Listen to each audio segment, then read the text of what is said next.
All right, here is the CoachJL Podcast, Football and Life, with our new next guest on the show, Coach Shuan Fatah. How you doing, Coach? I'm hanging in there. I sound like you. I think we Yeah, both have a cold, yeah, somehow stuffy nose, but I'm actually doing very well, and I'm very good, very I'm good. very happy to see you and talk to you. Yeah, it's been a while. It's been a while, but we're gonna cough and snutter our way through this podcast today, huh? Yeah, we will, but it's Yeah, okay. All right, yeah. that's part of it. It's real. It's That's reality. life. Yeah. Hey, Coach, the only people who are living under a rock or are not in football in Europe don't know Shuan Fatah. Yeah, if you're in football, you know Shuan Fatah. If you're from Europe, there's people that listen and watch our podcast from all over the world, so they might not be as familiar with Shuan Fatah. So, as a starting point, you have a ton of experience. I remember going back where I saw you, um, like it was Sportnet or something. There was like back in the day where you were doing a commentary on football.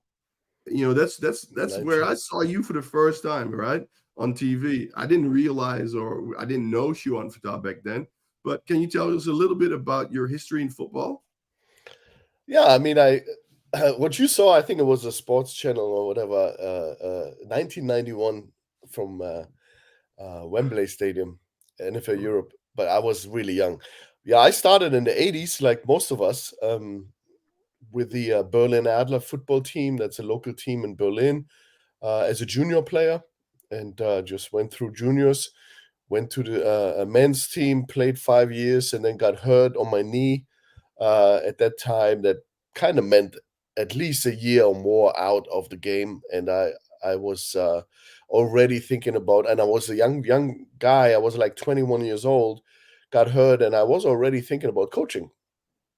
So when I hurt my knee at that time, it was a grueling, long time coming back, if you come back at all.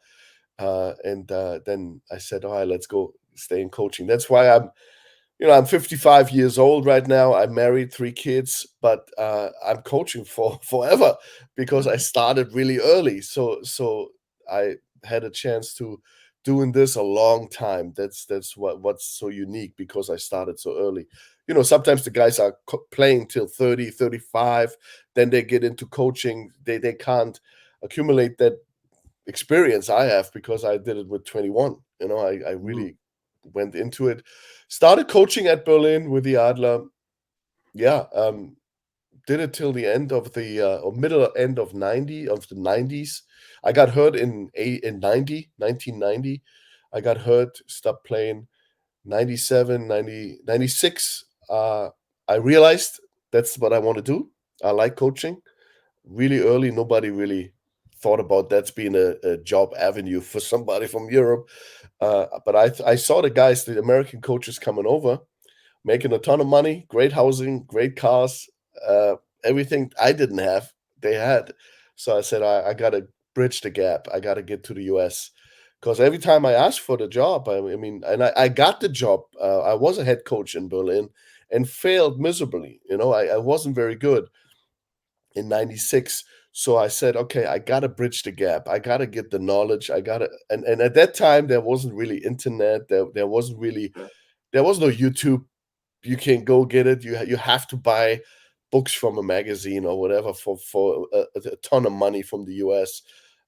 So I decided to go to the US, and luckily I had a chance to go to a Division 3 school, volunteer the first year. Actually got hired the next 2 years as a coach at Nichols College in Dudley, Massachusetts, and coached there for 3 years. Unbelievable experience. Opened my eyes. I mean, we're talking about D3 non-scholarship, nothing special.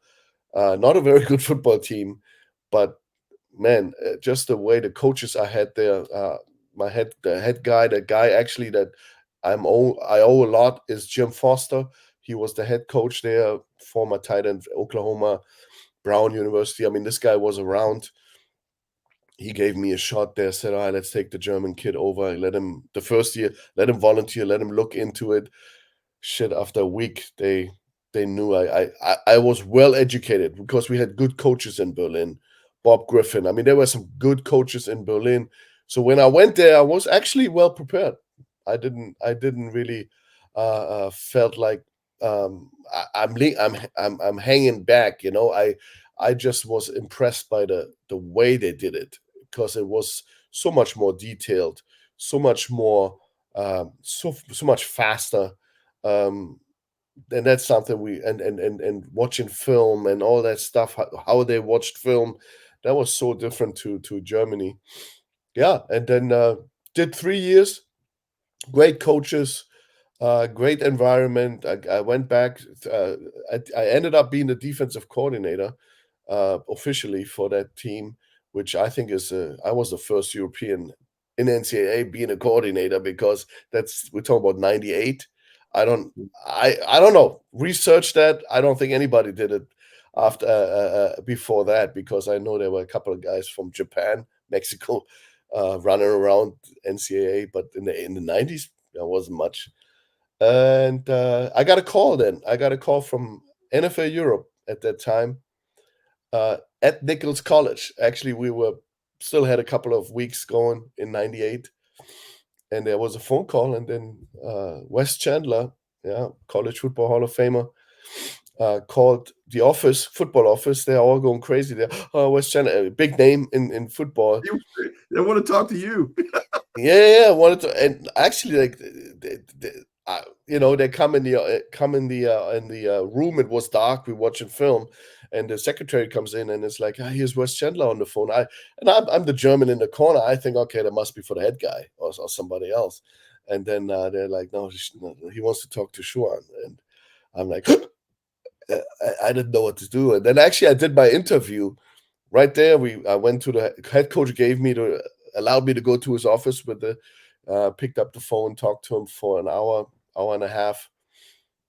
Yeah, and then he said, all right, when you're done over there, pack your stuff, come back to Berlin. I was able to coach pro football at my hometown after 3 years being away thousands of miles. I was so happy to go back, coach pro football. I did that for 9 years. NFL Europe, coached 9 years. Had a little stint in between where I took football development Germany, the title for 2 years in 05, 06. Hated it. Went back to coaching. So I started out NFL Europe with Berlin Thunder, my hometown team.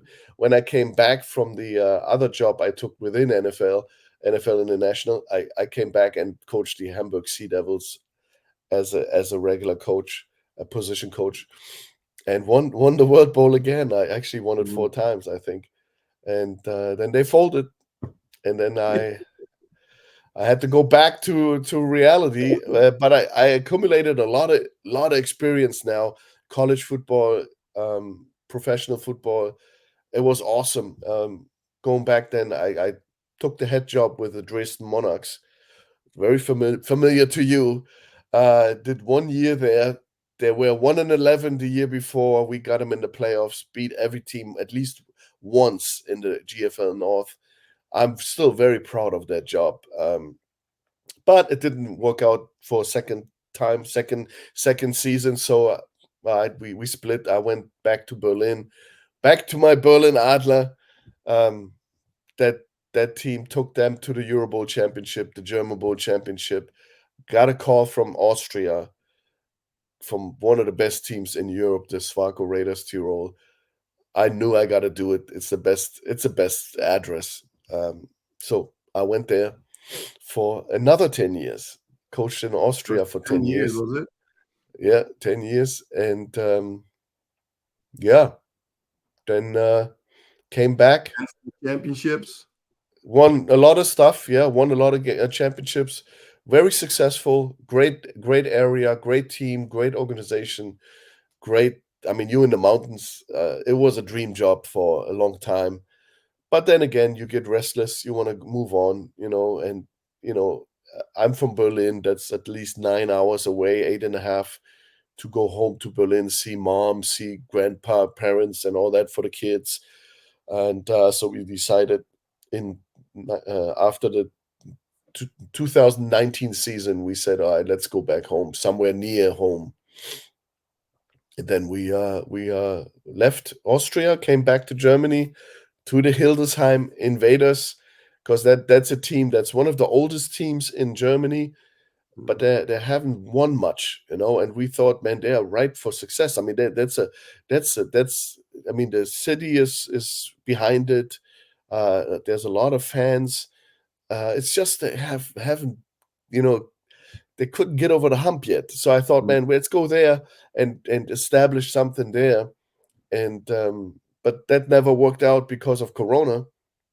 Yeah. So we get there, Corona hits, it's putting on up, everything's put on ice, and then we sit together and then talk about what's the next steps, and then the ELF comes around, and my owner here in Hildesheim says, "Oh, I want to get bigger. Let's try to join them." So we're meeting the guys. We're actually in the founding meeting, and it was everything happened in Hildesheim for the ELF. Funny as it is, that's really actually where everything happened, was in little Hildesheim in Germany, Yeah. and we're sitting there. There's like 5-6 parties in that meeting room, and it sounded great, man. It is a great idea, and I was a big fan of it. And otherwise, me, John, I wouldn't sit in a meeting if it wasn't interesting, or I don't have enough time in my life, so I'm not gonna. So we're sitting there, and as Patrick, there's all the other guys, and we started. We actually start. We start the ELF, and but there was some things going on, management area, business part, that I have not all the insight, but I know something happened. And then the Hildesheim Hanover project, the German Knights that was actually supposed to play in the first year, it didn't happen. The my owner, my team owner pulled out, said, I'm not going to do it. So we're sitting there, devastated. Hildesheim Invaders, because actually that team was the Hildesheim Invaders. Devastated that club. Luckily, they're back in GFL1 now. They did a great job getting back to it, but it left marks, and I still feel guilty. I mean, we all meant well, and I thought it's going to be the next step for this region here. It would have been, had a good team, but didn't happen. And then I was sitting there, and I didn't have any job. So I left one of the best jobs in Austria to come back into chaos. Corona, new league that where we suddenly, my team is not joining. So I'm sitting there, shit, and then the Adler called again, Berlin Adler, and said, "Hey, we have to get out of this slump of the GFL2. We got to get back to GFL1. You think you're going to do it? Can you do it?" I said, "All right, I let me come by. I'm not far away. Hildesheim is about 2.5 hours away." Jumped the car, went there, sat down with the people, and it's GFL2. It's not an easy league, but it's manageable if you have some talent on the team. Checked it out.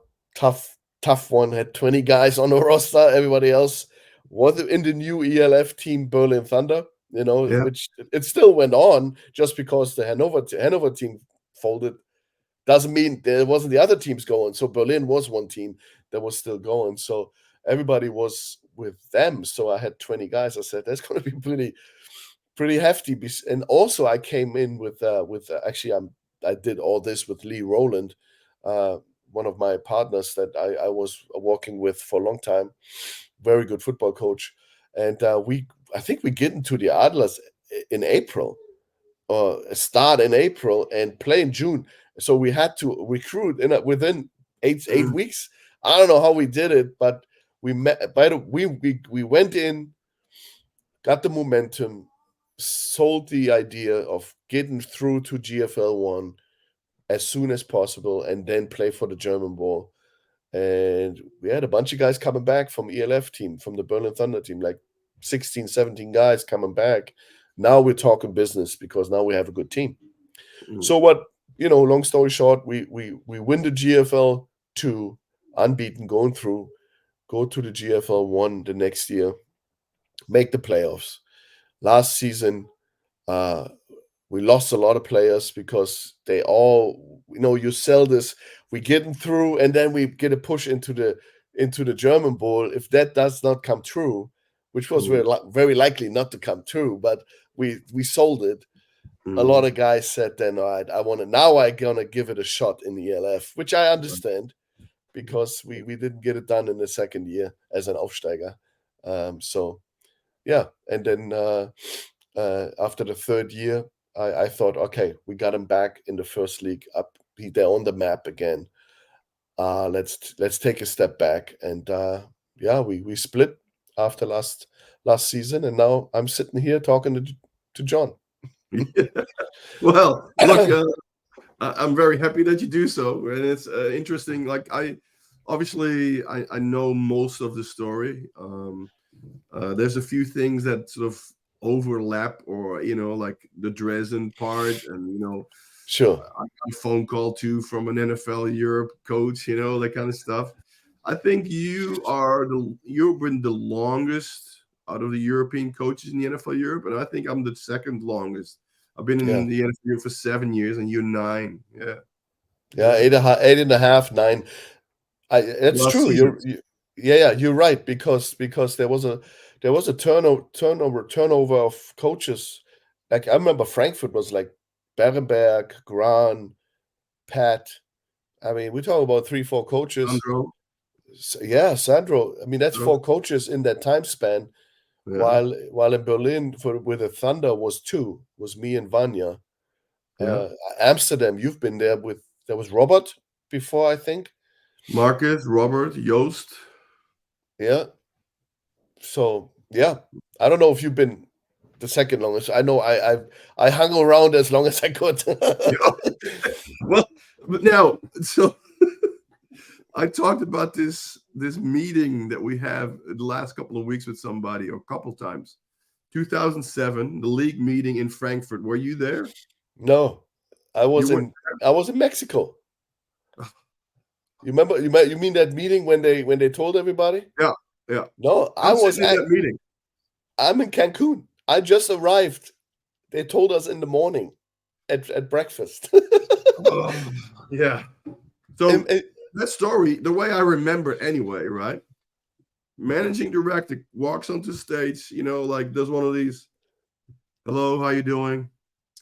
Well, sorry, I have some bad news. We are canceling the league.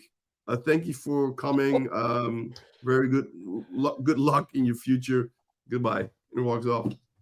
Really? It's like, how it's like this. There is a silence when somebody in an auditorium speaks, right? And there's silence there. But after that, there was like not silence, was like a vacuum. It was like this, all the air out of the room, and then there was for like a second, and then it blew up. Crazy. Yeah, no, but it was more crazy for us because it was me, Dennis Danielson, Tony Allen. There was a bunch of guys. We actually left the day, I think, or the day before the Frankfurt, or while you guys had your thing, time differential. We're in the plane doing an NFL camp in Mexico.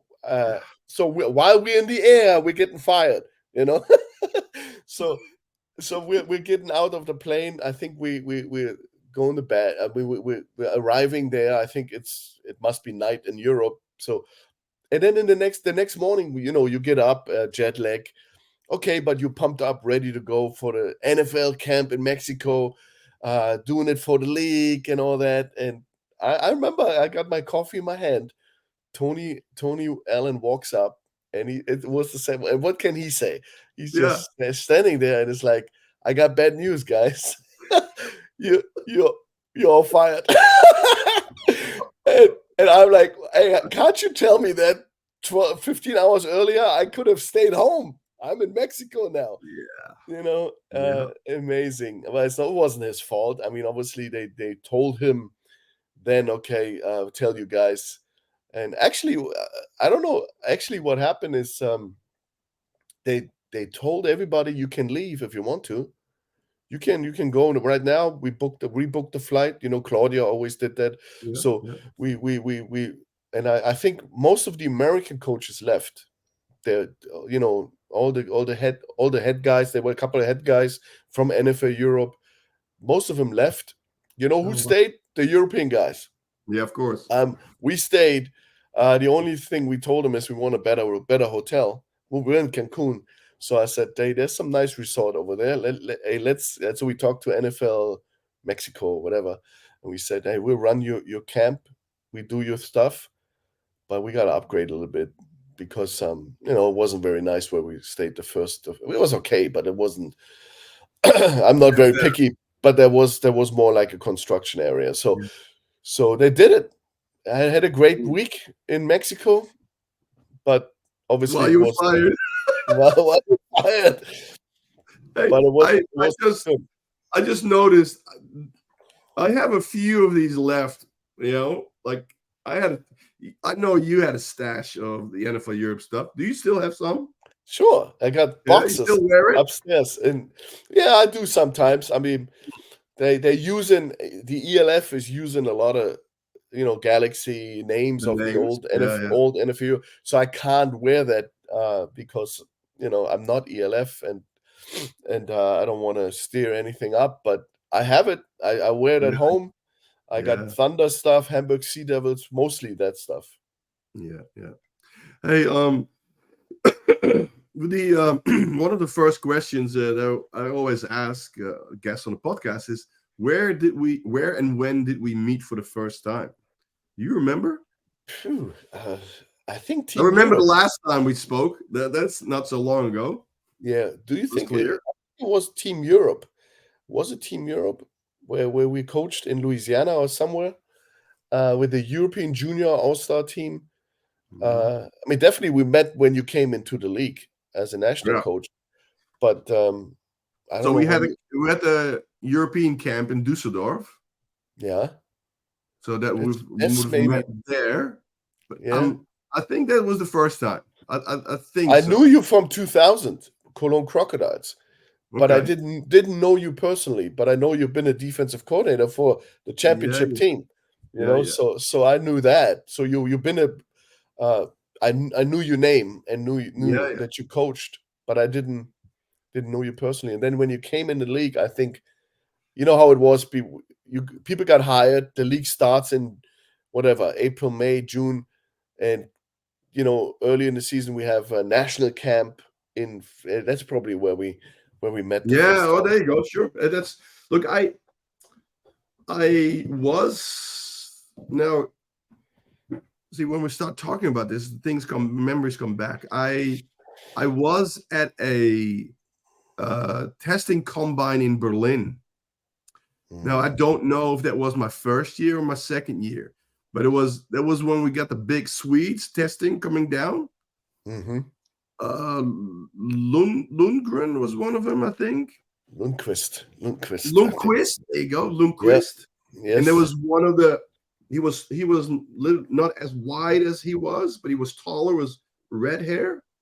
But I can't remember if that was 2001 or 2002. Yeah, probably 2001, because I'm not sure. But it was a bit of a dirty gym. It wasn't a great facility where we did the testing. Yeah, which was kind of like the only good facility was really Frankfurt. Everything else was we didn't ever really get the great stuff there. But it was a good time. But I think that's where we met the first time. Even though I knew your name before from GFL and Cologne Crocodiles. Great team at that time. Yeah, we had two offensive linemen from Adler. Yeah. Actually, Toko was a linebacker.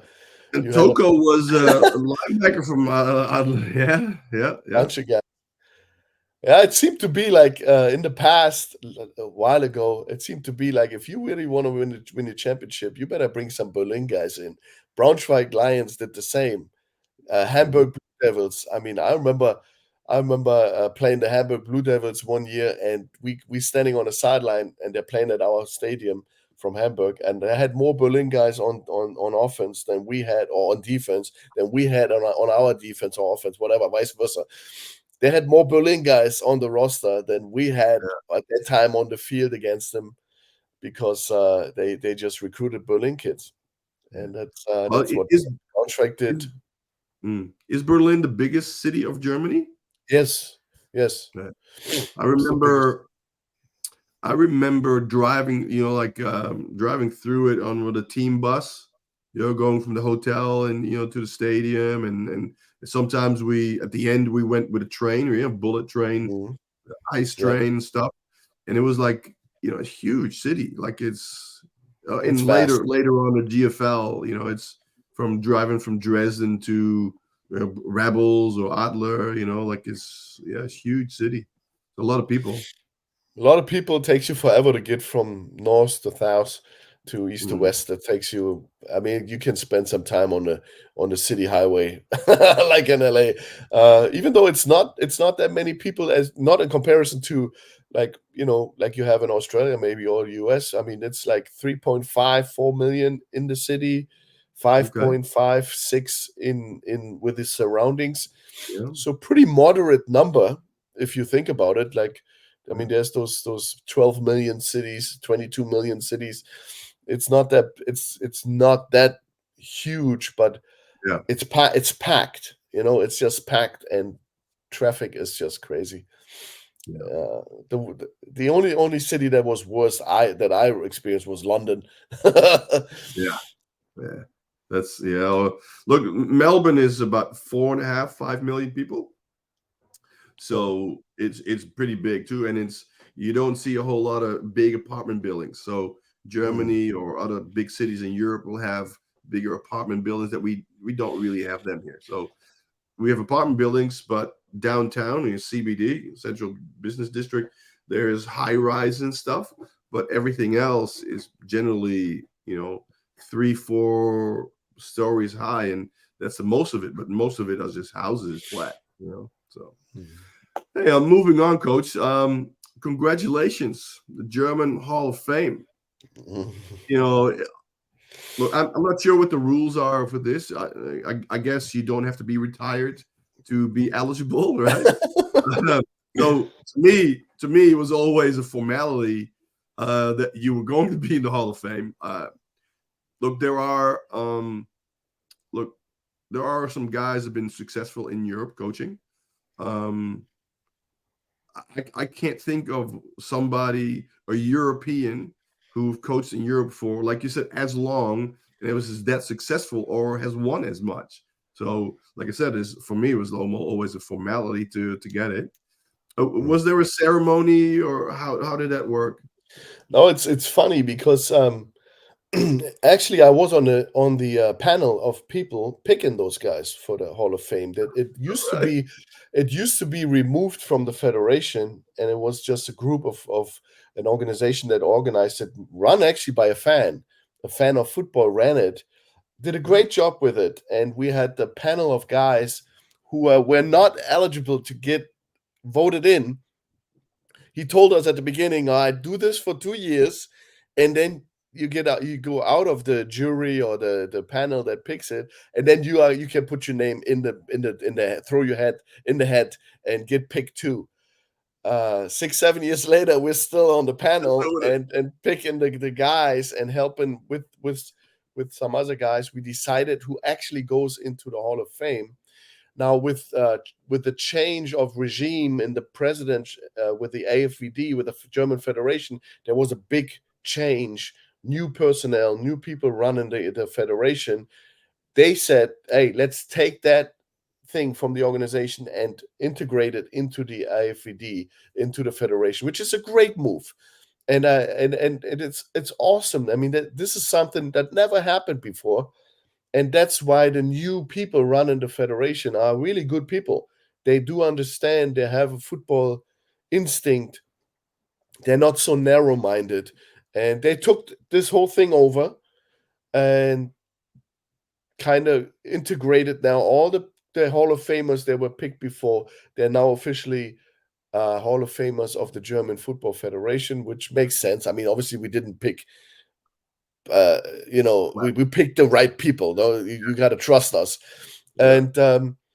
And it was funny because, okay, so I knew, okay, it's going into the federation. I'm at the GFL Bowl, the big championship game, and I wasn't really sure how that now continues because obviously I'm not. The panel is gone. They took it over, you know. So they told me before the GFL Bowl I was around helping out. I was supposed to be on the microphone on the sideline, be like a color commentator. I Yeah. said, I do it. So they said, but there's a spot, Shuan, where you gotta come on the field and introduce the new Hall of Famers, and I need you to be ready for it. I said, okay, I'll be ready for it. So they suddenly 10 minutes before I'm supposed to be on the field, they all panic breaks out around me, and they're like, sure, you got to get on the field, and they did it on purpose. And Yeah. I'm panicking. I'm late. I'm thinking, no, I'm not late. And they're like, yes, you got to run. So we're running on the field, and it's funny. One of my friends, Frank Starnke, he was one of the best receivers River. in Germany. Good guy, national team. He pulls me. He's good. He's from Berlin. We played together football. I mean, he's a friend. He pulls me, and we're running on the field. I got to go across the field, and he's smiling at me, and I'm panicking. I'm late, and all the people in the stadium waiting for me to announce or whatever. I don't know what they wanted from me, but I had to run. And then he runs next to me and he's pointing to the scoreboard. There was a big scoreboard, and I'm turning around and I see my picture and it says new inductee in the Hall of Fame, and I'm like, "You assholes!" So they did a nice job hiding it, and Yeah. so I wasn't aware of anything. I thought, I'm late. I did some wrong shit, and then he's smiling, That's pointing, and I'm cool. running. It's really cool. And it Yeah. was pouring rain at that time, and it was almost it was epic because it Yeah. was really raining, and I gonna remember his smile, his smirk, forever, because it was. I knew, when you look at somebody in the eye and in the face, and something's going on. Thumbs It's up. not. Yeah, there's some up. What's wrong? It was really awesome, and I'm very honored and proud. And obviously, Yeah. it's a big deal, because I'm a kid of the GFL. I'm a kid of the Yeah. federation. I came through that. No matter NFL Europe, college football, I still a product of this European system, and to be honored, that was just a big deal for me. Mm. Yeah, like and how it happened, trying to, get you all shook up when that's what you want, right? You want Yes, emotion, you want to see that, you want to, yeah, that's really cool. So is there a plaque? Is there a ring? Is there something that goes with it? yes, I it's think like it's a not a bust.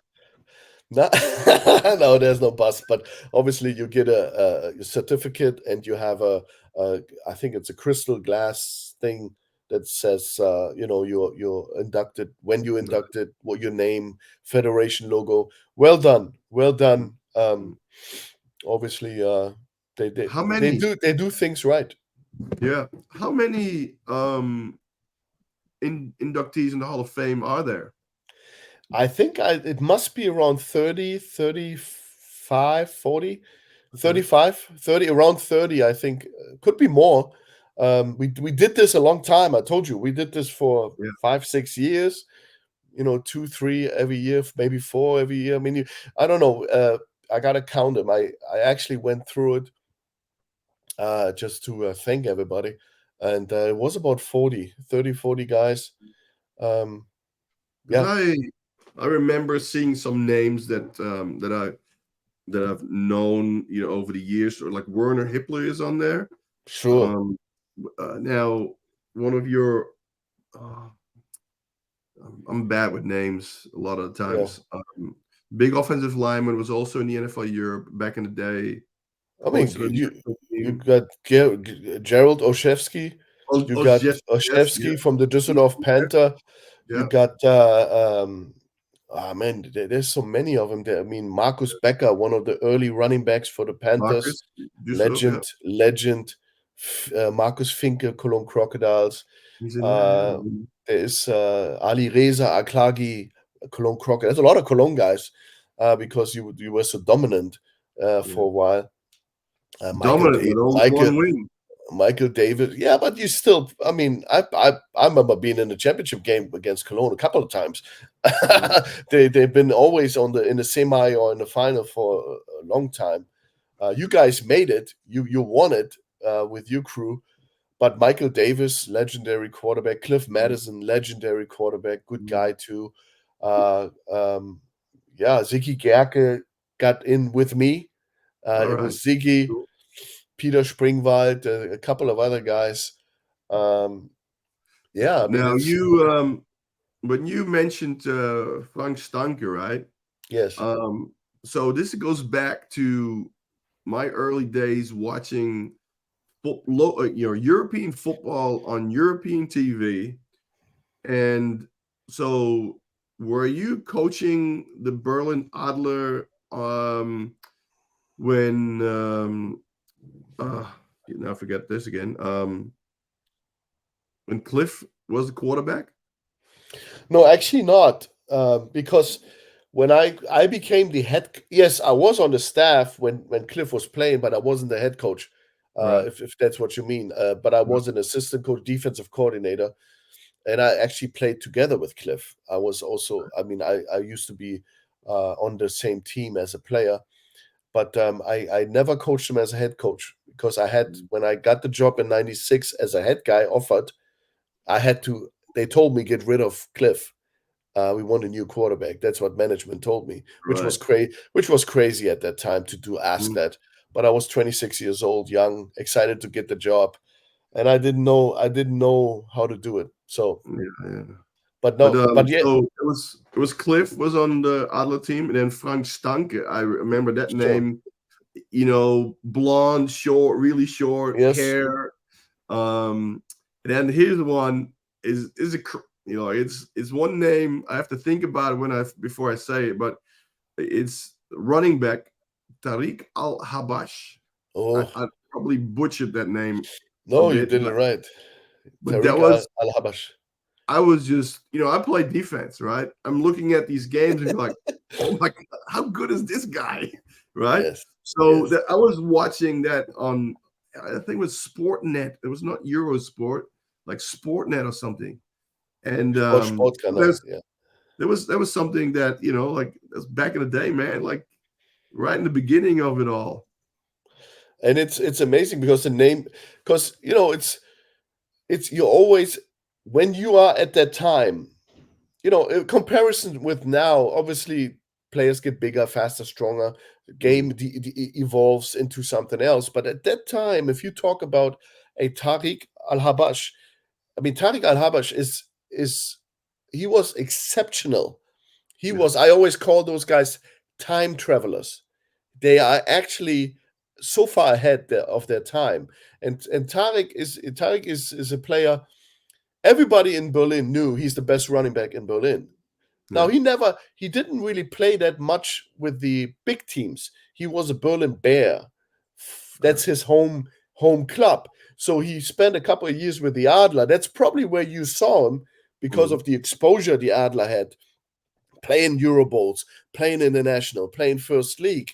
But actually his heart was with the Bears, from a local district more southern. So he was actually more a Berlin Bear than an Adler. But we all knew he's the best running back in, I would even say, in Germany. That guy was special, mm, big, strong, unbelievable. agile, great vision, breakaway speed, time traveler. You know, He's- he's- it's just a good player. I just actually met him a couple of months ago. He's no doing way. all right. He's doing all I'm, right. He's I'm telling you, I just like I taped everything football back in the day too. Like for those young people watching VHS recorders, right? Yeah.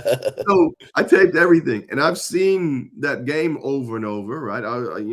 But that was the only time that I've ever seen him play and heard his name. I just it made such a big impact on me. Like I mean, like how good is this guy? It was unbelievable. Yes. Third Yes. Alabash, like I never forget it. I was just And he wasn't an American because as no, you grow up, there's an American who's pretty good. And uh, it hit me. There were two guys in my career, and it's a long career. Two guys, local guys, or guys from Europe that awed me. That said, and running backs that I was like, wow, yeah. One is Tariq Al Habash, best running back at this time, uh, but a secret because he wasn't really exposing himself to the public. And the other one actually is Rick Ramsahai, Rick, running back yeah, from Amsterdam Crusaders. He was a guy that freaking uh, same thing. You thought that's an American. You thought that's a player. Just the reckless abandon they played. Just the way they angry the angry they're just angry runners, and they yeah, did stuff that you are not used to see from European guys. Those are the two running backs I remember: Rick Ramsahai, Amsterdam Admirals, and I think Crusaders, he passed away a while ago. yeah, But he was all the respect to him and the Crusaders at that time, because there were trailblazers in Europe at that time. They were kicking ass. I mean, yeah, yeah, and then and Tariq, and there were other good running backs, but those two are like, yeah, like you yeah, said, left an impact, yeah. left the Yeah. impression with me.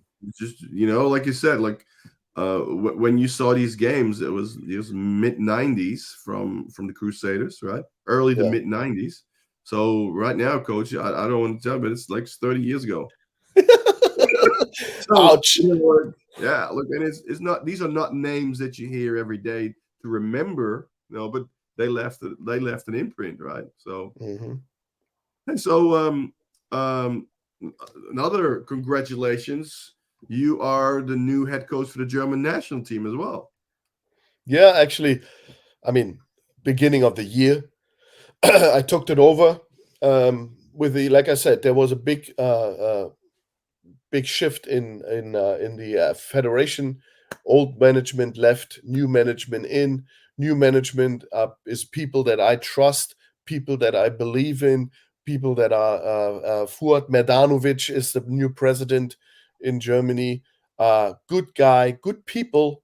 I want to be associated with. I want to help. So I approached him. I said, I can help wherever you need my help. I never did that before. I stayed away from federation stuff, but I said this time I need to help because they're obviously taking a monster job to after almost 30 years of an old regime. Now you take it over. It's just going to be really, really difficult. So I said, I gotta, at least from the sports side, hey, I offer you my help if you want advice or whatever. That turned out to be a job offer. They came back and hey, we need your help. Yes, yes, yes. And they asked me to take over the new the head coaching job with the German national team because we're going to try to get back into good standing with the IFAF, the World Federation. Because one negative effect of the old regime in the German Federation was that they were fighting the World Federation. There were personal fights with people, and it kind of exiled Germany for Yeah, 6 7 years. We didn't participate in any international competition. It really isolated German football from the world family of football.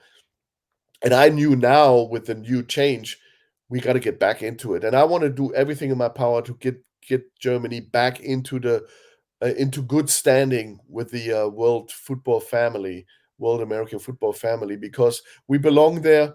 yeah, We got a great football community here, and so I said yes, I take the job because I knew that's the first thing that's the direct way because you can now. I knew we got to qualify, go through the tough schedule with the German national team, junior and senior. Yeah. Everybody, we got to go through the tough ones, tough years just to qualify back to the A group. But I was willing to do that, and a lot of people here got involved. Philipp Sturzberg, head coach of the national junior team, made it. He won, and he's in the A group now. So there's a lot of good coaches and good people taking over now that stayed away from that business for a long time, and I'm very happy about that. Yeah. Look, there's no doubt that Germany needs to be in the highest level of football in European football or in national or international world football, right? That's goes without saying. But you've been the head coach of the Austrian national team. Yes, when I was in Austria, Yeah. I was there for 5 years. I coached 5 years. I actually coached one European championship. I could only make the runner up. I couldn't win the final against France with my good old friend Patrick being the head guy. Patrick. Yeah, I could. Damn it! But I couldn't win it. I won the vice championship, the runner up, and now they won it though. Coach Sommer did it, in Austria. When I left Austria, I had to step down, and then Max Sommer came over. He was around for a while in junior, did a great job there. So he took it over, and now finally they made it. I was very happy for him because that was really a long time coming, and they did a good job. Won it against Finland, I think, and now they're number one in Europe. Yeah. So with coaching against Patrick, we're even in the GFL. He would beat me at home, and I would beat him at home. But we played this in 2015. We played France in the World Championships in Canton, Ohio. You were the Australian, or you were the Australian team. Yeah, and we got polished. Now, here is I can say right with great certainty that team that he put together, that French team that he put together, is the best national team I've ever seen. It was unfreaking real. Patrick is a good recruiter. He takes care of he makes sure his chances are shit. I mean, when they played the French national team played us in Finland in 2018 in the championship game, his corners are Canadian guys with a French passport. He made sure, and it's all good because you can't do that. I mean, they have a French passport, but he took care of the recruiting part. He is a hell of a football coach. It's going to be tough against him anyways. But then what makes him different is also he always takes care of recruiting.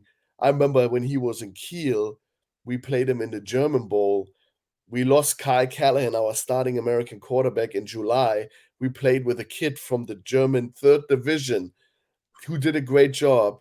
We actually went to the German Bowl, and Patrick has two American quarterbacks on the sideline, and I got two. And I have one German from the Frankfurt Oder Redcocks being with me, and actually not really having a backup.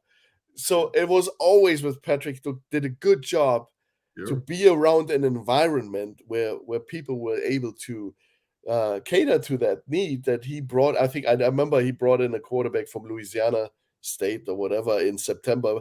That's a month before the championship game, or half a month. And I'm sitting there with my young guy. But hey, it is what it is. He's always a good recruiter, hell of a coach. And but he sometimes it was overkill. Come on, man. You have a good team. Yeah. Well, you can't fault if you win it and within the rules, hey? Yeah, and he's a great coach, and he deserves everything he has. And I only wish him all the best. He's still a good friend of mine, and he really knows his shit. Don't get me wrong. It's even with a shitty team, it would have been a fight against his team if he had a shitty team. But again, he was always good recruiting. Remember when he was with Paris Flash? I mean, he had all those NFL Europe linebackers. Um, uh, Ed and Dirty. I think who was the other French guy? Philippe. Gardon, Philippe Gardon. I think Cotard. I'm not sure if Cotard was there, but No, I obviously, don't think no, I don't think he was there. yeah. But Um, they're good guys. He had some good there is guys. these, it's so interesting because the football world is very small, right? So Mm. that year when they were, won the championship, I went to Aix-en-Provence, Mm. right? And because they had issues with the coach, and I came in. It was like an interview, half a season with the team. So we end up playing Flash in the semifinal, and Philippe Philippe is an ex-Argonaut, right? Ah. So they said, look, we'll let you go. It was like this, we'll let you go, but you can't play against us. Guess what? Guess what he did in the semifinal? Played against him. Plays against us. Yeah. Sure, sure. Look, yeah. So But that Philippe, was hey that. Philippe. If we talk about good players, Philippe Gardon. I Yes. mean, what a good linebacker. Cedric Cotard. I mean, there were some French ballers. You Yeah. know. Oh yeah. And there's no look. There's a little bit of a segue going, to the next topic, as in ELF kind of thing, right? But um, Philippe Gardin was I think it was 2007, the leading tackler in the NFL Europe is a French player, right? And this is, I don't know if you've heard this, right? But it was some of these American coaches in the NFL Europe, they're like, yeah, but he's not that good, and and he's not that good. Or like, so, but how is he the leading tackler? Yeah, well, they run to his side. So you uh, still like they weren't gonna give the guy his props. They just weren't gonna do it. And he was the and leading tackler because they run to his side. Well, they get fucking tackled, bro. That's how smart is that? I mean, if you think about it, there was a lot of that stuff going on in NFL Europe, which Yeah, the average guy couldn't look behind the curtain, but we yeah, all experienced it. We all experienced, and again, I met great people, and the majority were all good, but there were once in a while there was that ugly American that yeah, was doing let you know that he doesn't think you know anything about the game, and then if remember that what they say is they don't know that they don't know, yeah, yeah.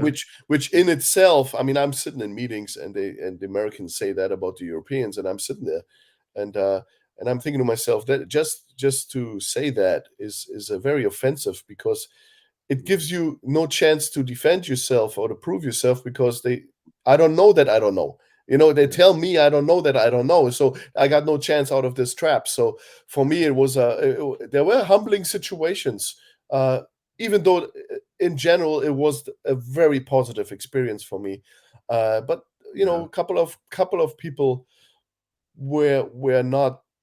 Let's put it this way. I would say that they put people in positions sometimes as coaches, as whatever, that shouldn't be in Europe, because they don't have that mindset for Europe. They're not open Yeah. minded. If Yeah. sometimes they put the wrong people in there because they are just not. They don't have the character and the mindset to conquer a continent, to go and take it. They're just so protective of themselves, and all they try to do is when they come to Europe is to tell everybody that only the Americans know. That's not I was how gonna you say, conquer. yeah, Yeah, that's not how you do it. You got to be open minded, and a lot of guys were. And again, I owe a lot to a lot of great coaches that gave me a chance. And there were franchises like, if I remind you, Barcelona. I think Samir Hamoudi, starting safety. I think it was Samir. yeah, Forever played starting safety. The coaches there didn't give a crap about you have to play an American. No, he's the mm, best player. Richard Yancey at Rhine Fire, started over American allocated players because the coaching staff said, Pete Kohacek said, "No, I mean, I don't give a shit. Yeah, it's my guy. He's better than the Americans." So there were examples and situations where people did it right, and then there were the politics, and those politics sometimes drove us nuts, didn't they? Didn't they? Yeah. Well, the other thing too is like you have that with American coaches coming to coach European football too, right? They come over and they last 1 year because, like you said, they don't have that mindset of how do I do that in Europe, right? In the NFL Europe, mostly Americans, some Europeans. In the GFL or wherever other big league, mostly Europeans, some Americans. And if you're not really in tune with how it works for completely different demographics who are in football and all that stuff, then you just you last 1 year and you're gone.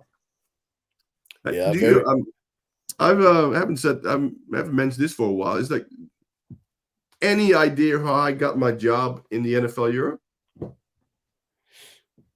If I have any idea how you got your job?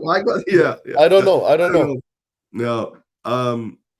Because this is the segue to the European League of American Football.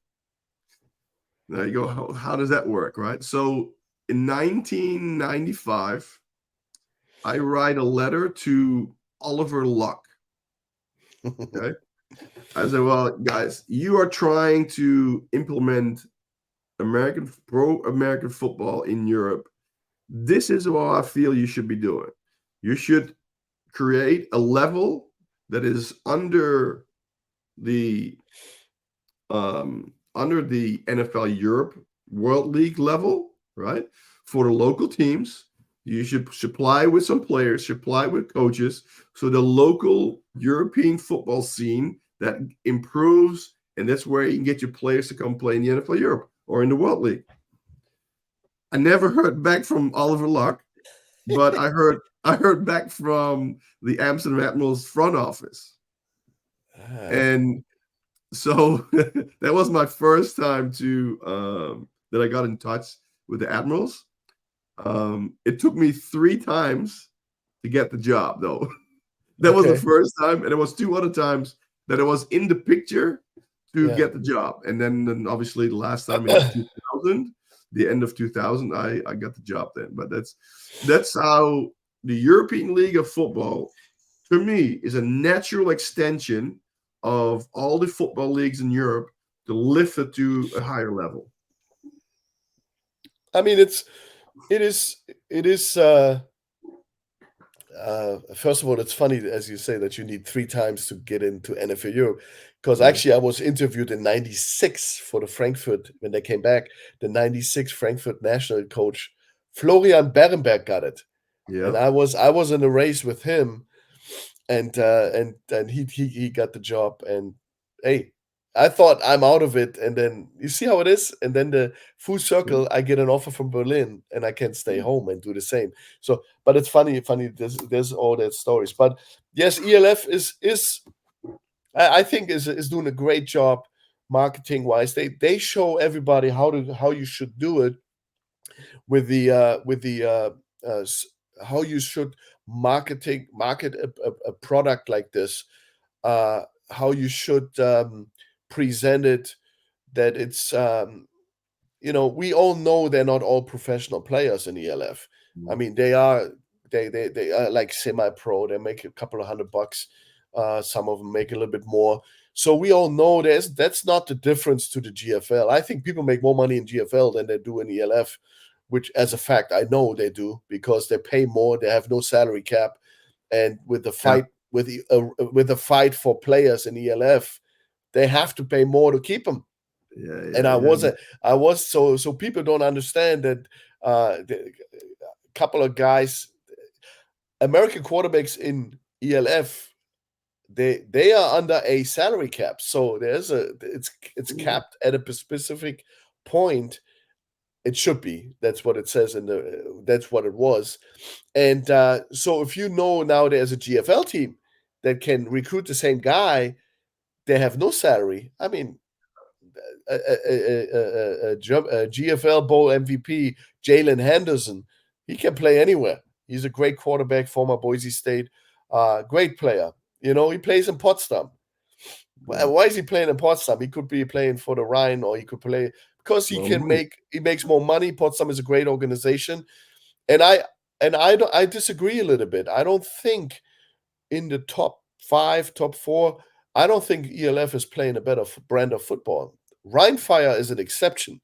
They are playing a better brand. They're playing a great brand of football because they're doing it, whatever it is. It was their year. They had a great team, and I was in awe watching them, what they did. Obviously, very well. Best coach, best team in Europe this year, Rheinfire, no question. But if you go next to the next tier in that league, I mean, I had to coach against Potsdam, Dresden. You tell me that they're not as good as ELF teams. You're joking. Those teams have, first of all, when you play Potsdam, you play 4 Americans or 5 on offense because they have dual passports. Yeah. The Portuguese receiver outside is an American. The Russian running back in the backfield is an American. So you are not playing only 2 Americans. You playing 4 to 5. So you tell me if I play Frankfurt Galaxy that they are better than Potsdam that actually plays 5 Americans on offense. You can't tell me that. So, and it's not all about that. I'm not dissing the ELF. I think that whole discussion is not necessary. The majority of the players in ELF and are former GFL players. Coaching is a little bit better. They have less Europeans, less Americans. So just by natural, they can't be a huge difference in level of play. Can't be. It's the same people playing the same game with a different name on their helmet. So for me, that's a and it's not about that.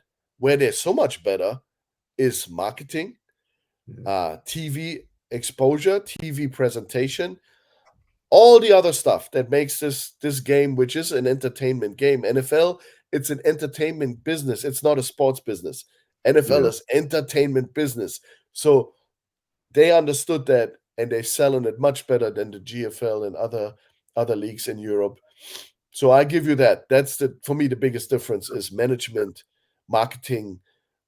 And again, Rheinfire, best team in Europe. Yeah, but they accumulated probably the best athletes in Europe that year. So, you always have that. Yeah.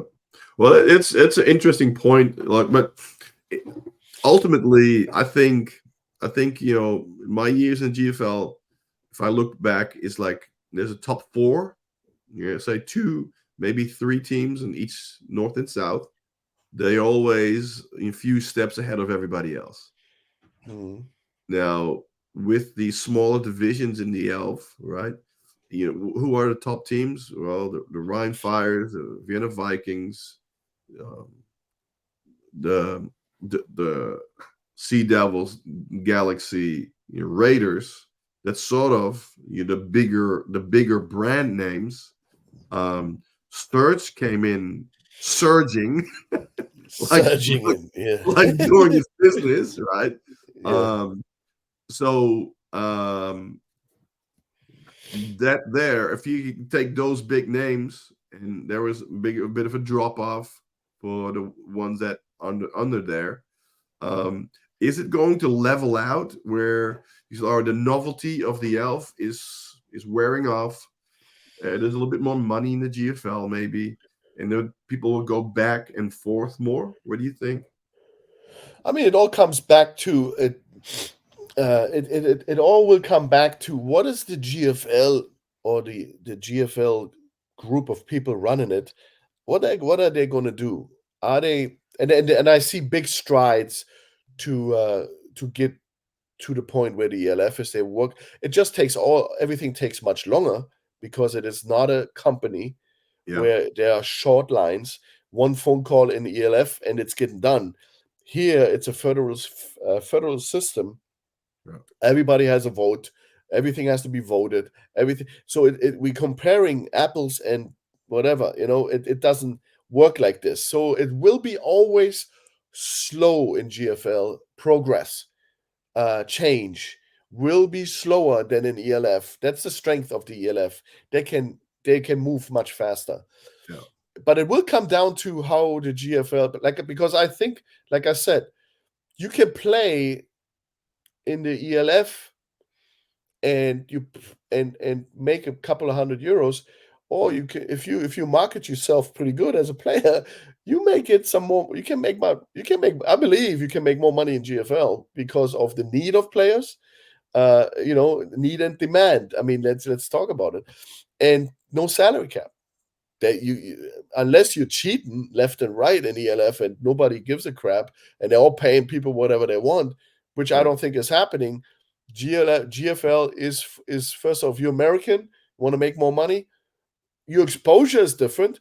You're not going to be as visual, connectable. People don't see you as much as ELF because they have they have TV. You see them on TV channel. I understand all that, but if that doesn't matter to you, and if it's really about you marketing yourself and making some cash, I mean, obviously, for those guys, that's why they are exceptional, really, really good players. American players are still in the GFL. Sure. I mean, I think Mitchell, the wide receiver from Dresden Monarchs, Yeah. he would have been. I mean, he is a superstar in GFL. You can't tell me that this guy would have not been an all-star in ELF. Yeah. There's no receiver in ELF that is. I mean, he's at least as good as the best one. I don't want to diss all those receivers in ELF, but Austin Mitchell, I think was his name.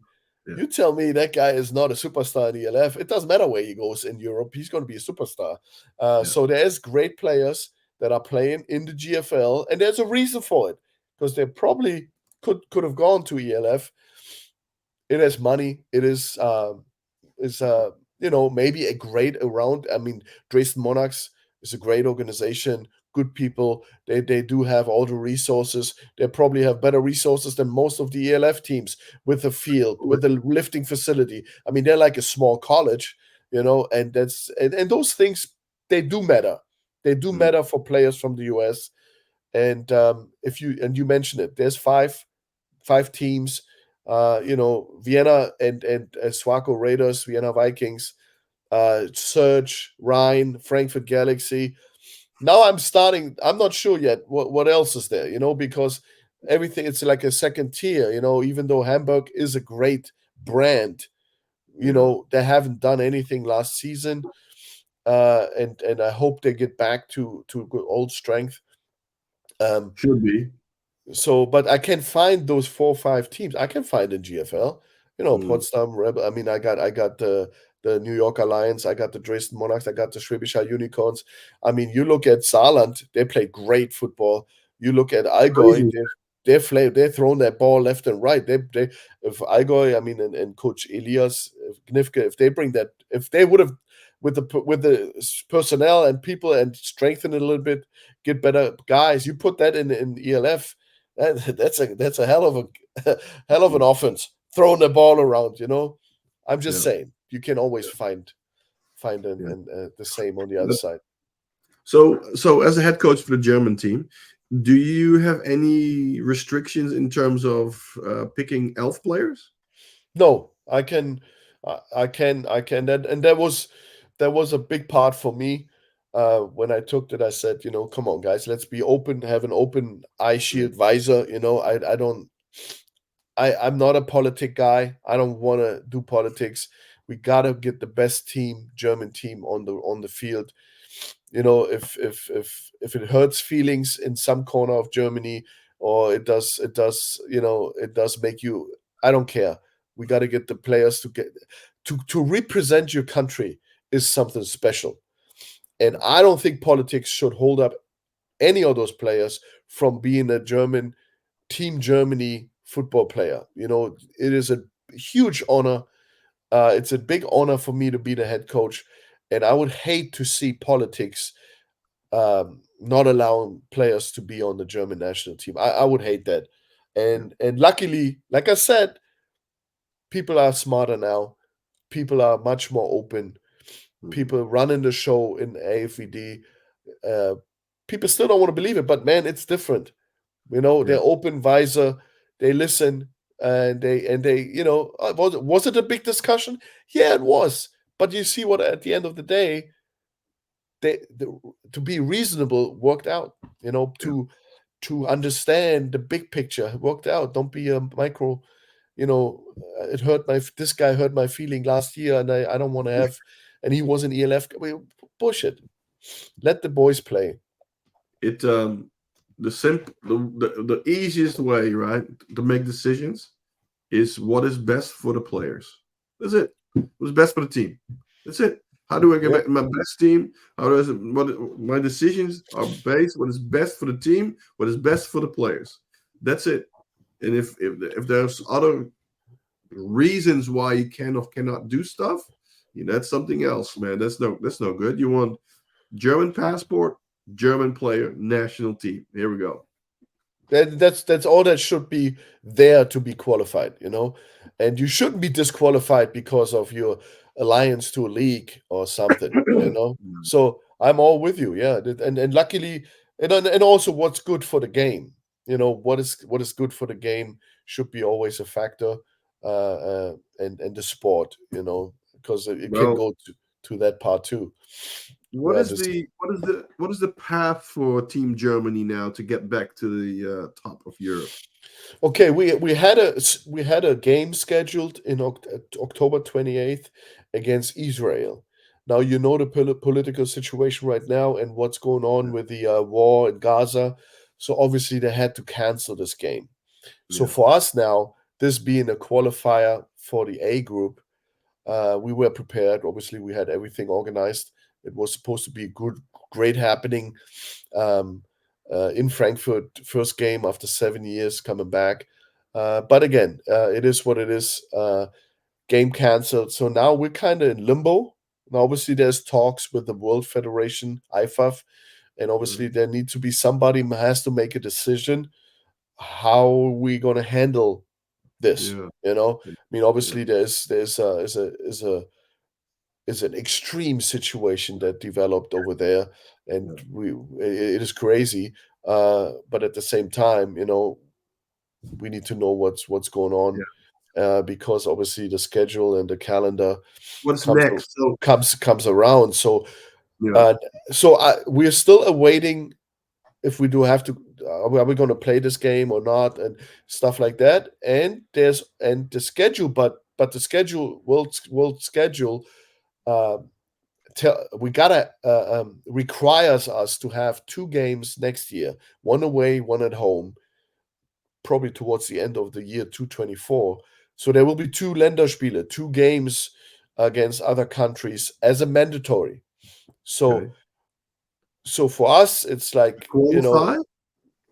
it's not qualifiers because the European Championship we're just crowned with Austria. So Mm. my understanding is then there's always an off year. There's one off, and in that off Yeah. year where there Okay. is nothing, you have to play, still have to be active. So you got to play at least two games, and Yeah. then I think in 225, there is a world championship coming up. So in between tournaments, there's those off years, and there's obviously you got to play. That's my understanding. There's Yeah.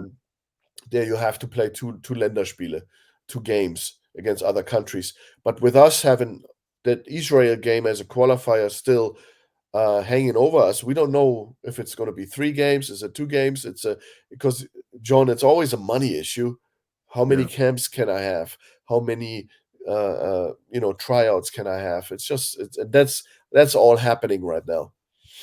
Well, unless the Israelis bring 25 dual passport guys to play you, I don't see Israel beating you.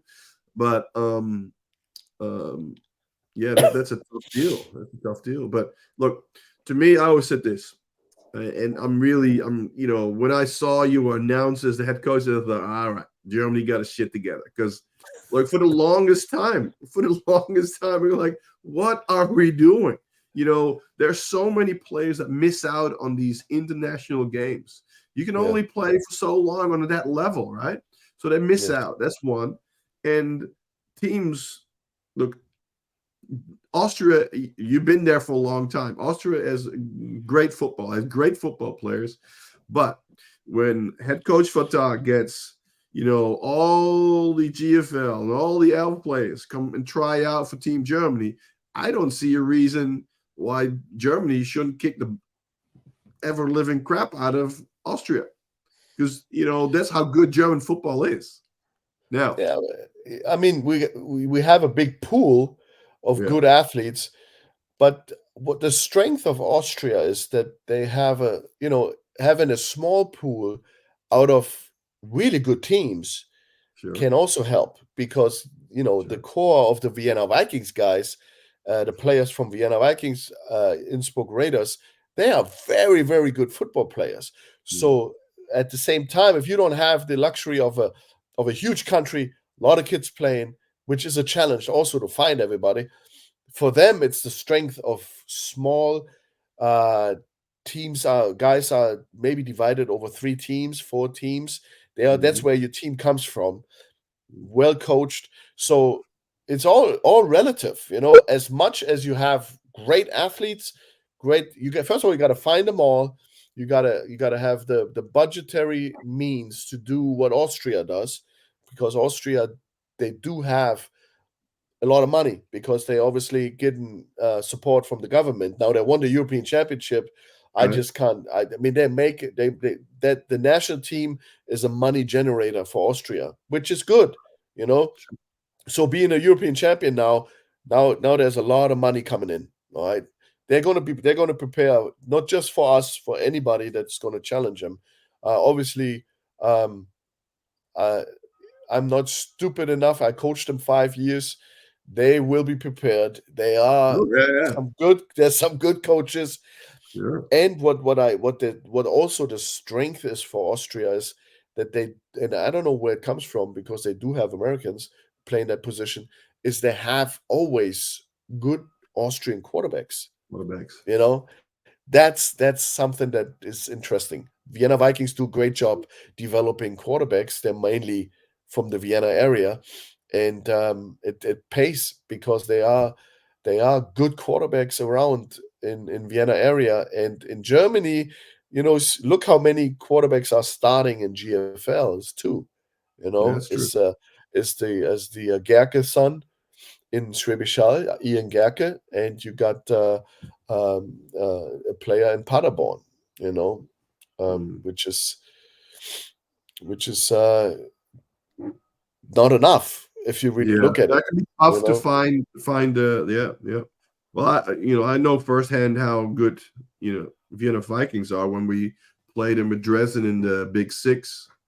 Their place. Yeah, yeah, We Europeans and dual passports and all that kind of stuff. And they have their, like, I think they had 3 American players and everybody else was Austrian. And it mm, was it was all the way to the wire, and we did beat him. That was yeah, that was sweet. That was sweet. But I think we needed to beat him with like 10 points to get to the final, and we beat him with 6 or whatever, something. Yeah, tough game wasn't of enough. Yeah, yeah. But it's funny because you go you play a really high quality game, you beat them, and then beating wasn't enough. There had to be more points. So I've been always very impressed with Austrian football. Like we've done some summer camps there. mm. Some of the guys that we played for Team Europe, coaches that we met there, all that kind of stuff. They've done a lot of good stuff for a long time in Austria. And it's amazing now being back in Germany for 3-4 years, removed from Innsbruck. Sometimes you're thinking to yourself, I did it. I mean, we got to say, in Innsbruck, we won a lot of games. We won a lot of championships. Obviously, it was a great run. But if I look back, some of the positions, or some of the guys, some of the guys we played with, man, uh, especially offensive line. I mean, if I'm looking back now to the 3-4 years I'm in Germany, it's such a. I mean, we were so undersized Yeah, in yeah, in Innsbruck. Those guys are nowhere. I mean, obviously we had exceptional great players on offensive line, but there was also that short guy, that skinny tall guy in Berlin. If I look at that offensive line in Berlin with the Adler, that's like 6'3", 300 pounds. I mean, they are NFL size, and everybody in GFL is huge. They're elephants. And then you look back at Innsbruck, how did we manage not to lose a game in 2019, win 3 championships, one in Austria, 2 Europeans, and then I look back and my center is 5'10". I don't know. I don't know. I don't know how we did it. It's just amazing. Well, he had great pad leverage to start off with. No, and they're good players. And what I'm saying is that those Austrian guys are good players. They are well coached. And I remember investing a lot of time in the coaching, because you couldn't recruit like you do in GFL. In GFL, what I didn't like about the GFL was the fact that I got right back into the GFL. When I got back, I got back into the recruiting carousel, where I was actually in Austria was coaching. I was on the phone trying to get players. And this is the difference between those 2 leagues or 3 leagues in Austria and Germany. And I really got to honestly tell you, the AFL, I like that more than what happens in the GFL at the moment right now, with dual passports, all that EU stuff. I don't like the way, the direction the GFL goes, but that's my personal opinion. But I just think that dual passport, as you know, guys with 2 passports can play in GFL as a German or British or whatever. ELF doesn't. That's a rule. That's a rule. You just have to say, look, right, we're not going to do that anymore, because the ELF is doing that as well, right? They just say, we're not going to do it. No, the ELF is actually doing for me the right thing. Yeah, they don't allow dual passports, and I think that's the right thing to do, because it's a loophole. Now you got guys that are smart enough to recruit guys with European passports in the US. Now, I'm just saying, okay, now you're on the phone, now you're on some platform trying to find guys with European passports. During that time, how about not being on the phone or on the internet and coaching on the field? You know what I mean? We're not coaching. We're going and recruiting. But for me, that's 2 different things. And I was pressed in that recruiting circus as a head coach in Berlin, and I hated it, because actually I wanted to coach. And problems I got into in Berlin were exactly that. Not enough time on the field. I couldn't manage all that because it's too much, and that's a direction I don't think football in Europe should go. We should still coach players and make them better, and not spend all day on the phone recruiting the one guy everybody's after, and he's going to where the money is anyways. Yeah. You mentioned your offensive line in Innsbruck. Lee Rowland, for a first time in a long time, well, with the national team, but you're not together with a club team anymore. Did you see my picture that I posted on Facebook? No, I went to the 2 old guys retiring, and no, I didn't see it. You gotta send it to me. That was like, because there was this, there was all right. Shuan is no longer the head coach at Berlin, and the rumor mill starts going. I'm thinking, all right, Munich Ravens are without a head coach. That would be a good spot. And then later, a good friend of ours, Yogi Jones, get fired in Hamburg. And like, that would make more sense too, Shuan there. But I understand that there's maybe something in the pipeline that you can't mention just yet. But going back to Lee, Lee is the head coach of the Adler, so for the first time in a long time, not together. How's that going to work? It is strange. because Yeah. for you, everybody that's listening, I'm me and Lee, we were coaching wherever I was. He was for 15 years, almost 20 years. I mean, we spent a lot of time together coaching teams, having success. I mean, the success I had, obviously, there's a guy next to me that did exactly the same. So it's Yeah. not really fair to say it's just me.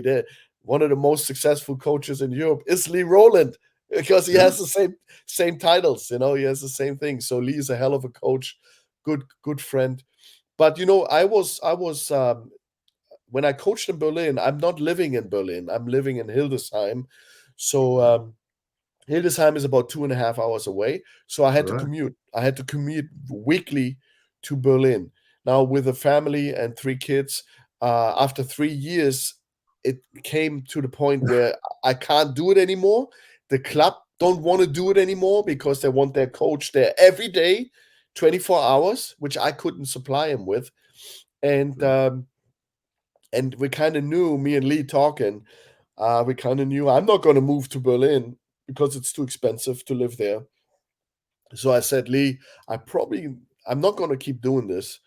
Um, but Lee, at the same time, who was living in Hildesheim, because remember, he was on my side with the whole time. So he was with the German Knights. He was with me. And he moved to where I moved. So, but at that time, he moved to Berlin, actually, in year one. I wasn't. I was staying in Hildesheim. Now his situation is different privately.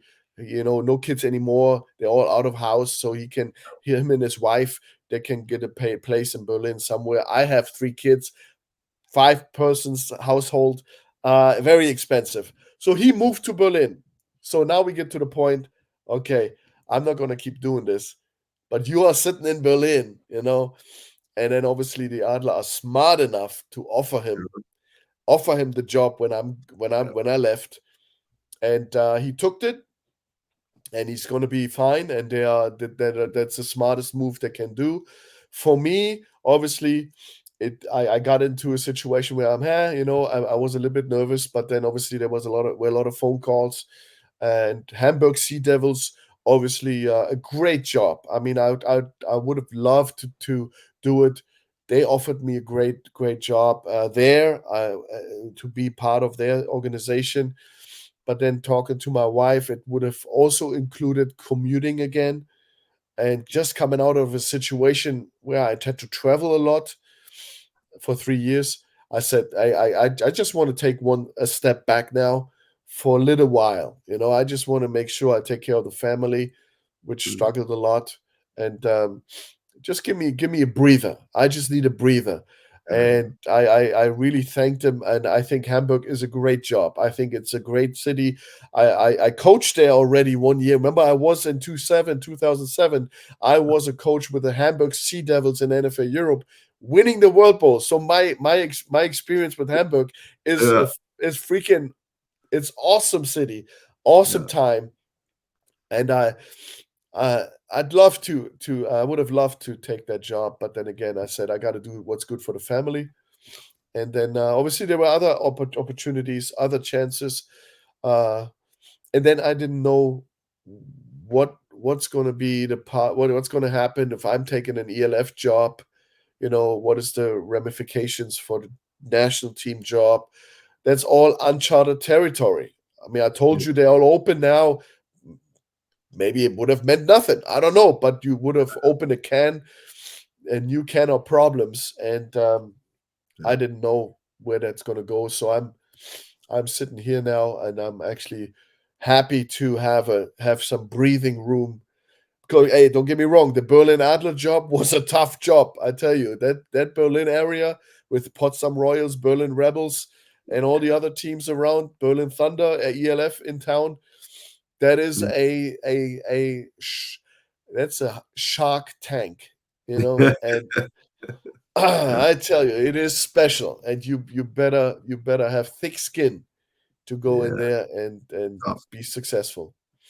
Yeah. You Adler, Rebels, Roy- Thunder, you know, Royals, Royals, the lower league teams in there, Bears, Bears, Bulldog, is the Bullets. Firebirds, are they still there?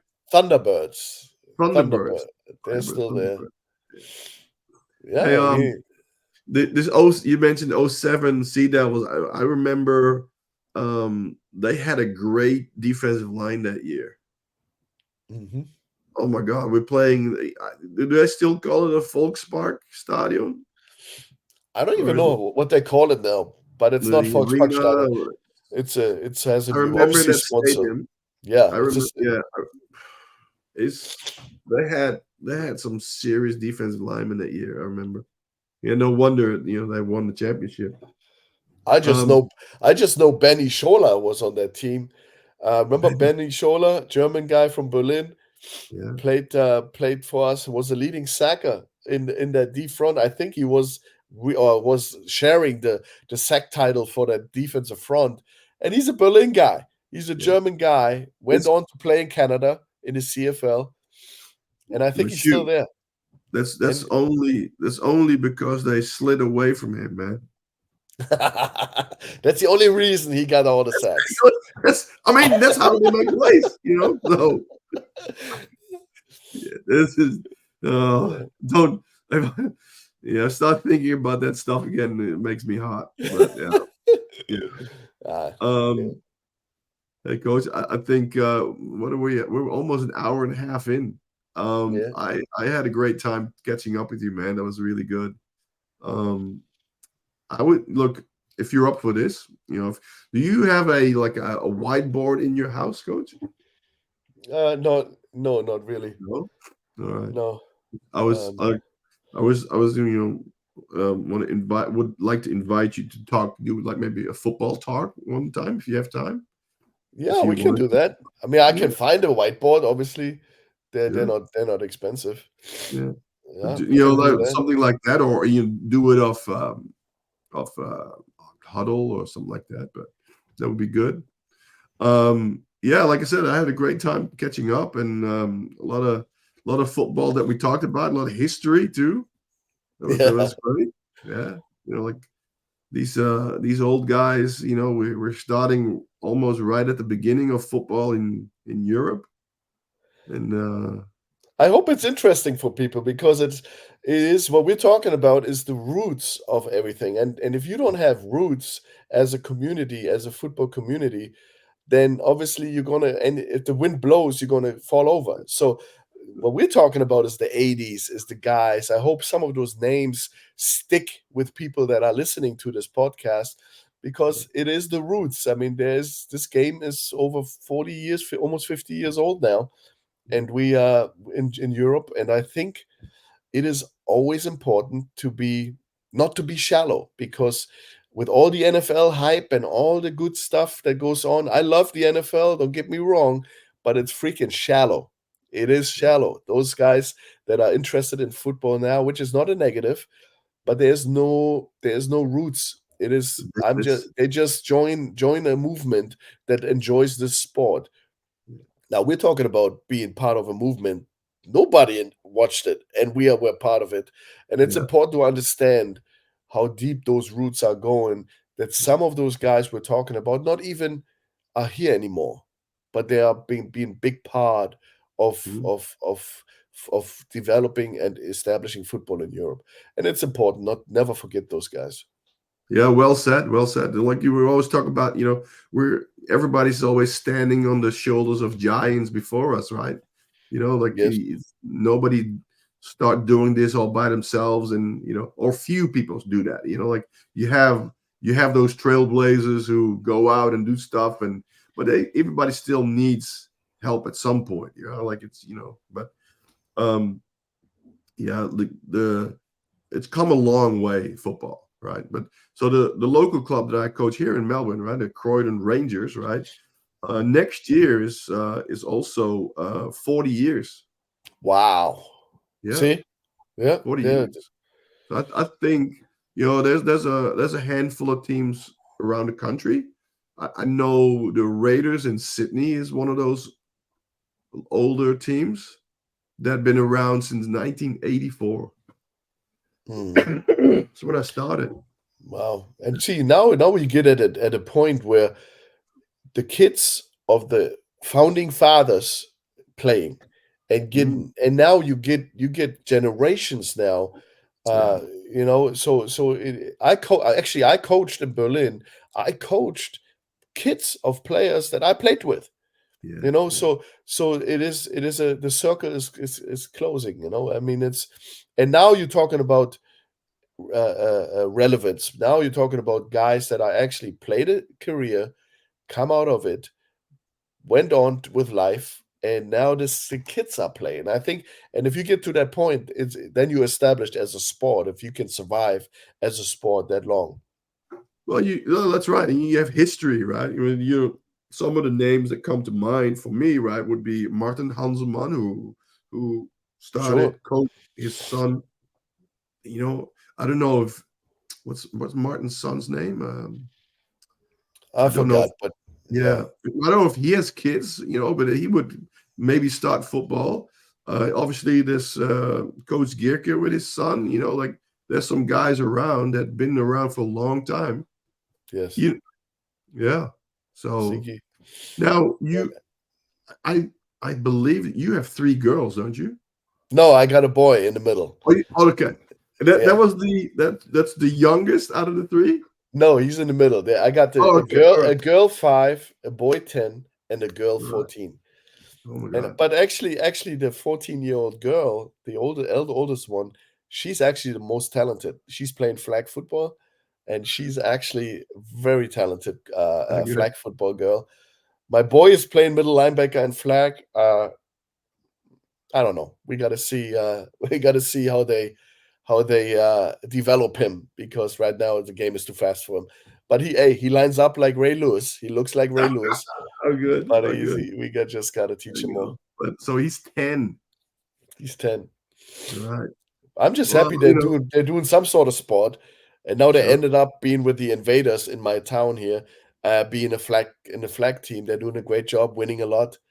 Yeah. Not sure about the little one. She's doing ballet and stuff. Let's see.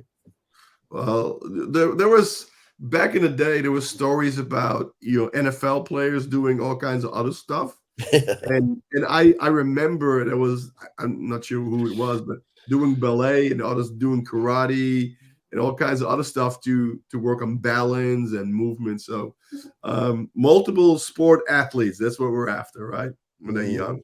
Yeah, Very absolutely. much, very important, very important. Yeah. All right, Shu. I think we're gonna call it a day.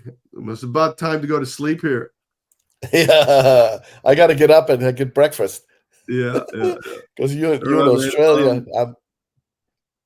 Go on. You in Australia, because people don't know you in Australia, Yeah, and we have in the pod, and I'm in Germany, so the yeah, time difference. You're going to bed. I just getting up. So, yeah. So but it was fun, man. It was yeah, fun. one of these things that always blows my mind, and it's not new, but the technology that we have nowadays, right, is we're using podcasts and cameras, and it's a 10-hour time difference, and we're just talking to each other like you're in the next room over here. Mm, Nobody knows if you're not in this room. yeah, So it is so good that all the technology that we now have nowadays for our life. It's really I think is really special because when you said earlier, when I started off, and this is an acknowledgement of some people in your career too, right? Um, Me and another coach on my team, local team, we said, look, we need to get better. So if you're in the Netherlands, right, and you're in the early 90s, you have to go to one guy. Who is that guy, Shu? in the Netherlands. Yeah. You was it you, No. Coach. coach? I don't know. No, when I say you will. So Winston Ronde. Oh, in the 90s, Yeah. Winston is a legend. Yeah, yeah, Yeah, of course. yeah, yeah. Right. So we contacted him, and he's like, we need to get better, right? And we went over there and watched some of the practices, and he gave me, and I still have this somewhere. He gave me a playbook, defensive playbook. It was a copy of a copy of a copy of a copy, right? It Sure. was some of the pages was like you have to go like, what does it say? But that was my first playbook that I saw that I could study and get learn from. He gave me a drill book that I copied, and I think it was from 1964, right? Yeah. Why is this important to know, right? Because, like you said, there was no DVDs, there was no YouTube, there was no social media, nothing. There was nothing like books. If you could find a book about football, you're so lucky. You should start digging for oil or gold, right? Yeah. There was nothing that we could find, and he helped us out and got us in the right way, and that's a guy who was great real early in the Netherlands, right, and in Europe, right. So they had these Yes. great teams, and but that's technology. It blows me away where we are right now, and That's it. But what I see is a lot of guys start to be very, very good schematic wise. And it has to do with YouTube. It has to do with all the other stuff that is available to us. yeah, What I want to give at the end of this year, I want to give those guys an advice. You still have to be able to coach the fundamentals: yeah, how to take on a block, how to shed a block, how to position your feet, your hands. If you can't do that, but you're great in scheme, you're still going to lose. Because mm, you will meet somebody that will teach his kid, who will teach his kids the fundamentals right. And then yeah, at the end, it doesn't matter what you're doing because it is never the X and O's. It's mm, always the Jimmys and Joes. So mm, what I see is a trend of people being really, really good with schemes and passing. And I see it on Instagram. I get all the postings of, oh, that's the switch dagger concept from Clemson, and that's the high low concept from this and that. yeah, But if you take that and you want to put that in your club, man, you better know how to start as a receiver. You better know how to break as a receiver into mm, your break. You better know how to, you better know what distance. You better know, there's so many things, John. You know that. And mm, that's what I don't see on the internet. I don't, or very few you know yeah, the concept I see. And hey, if you're interested in it, you could be. I see freaking books written by lawyers. They just interested in football, and they're writing books about pass concept. They never coached.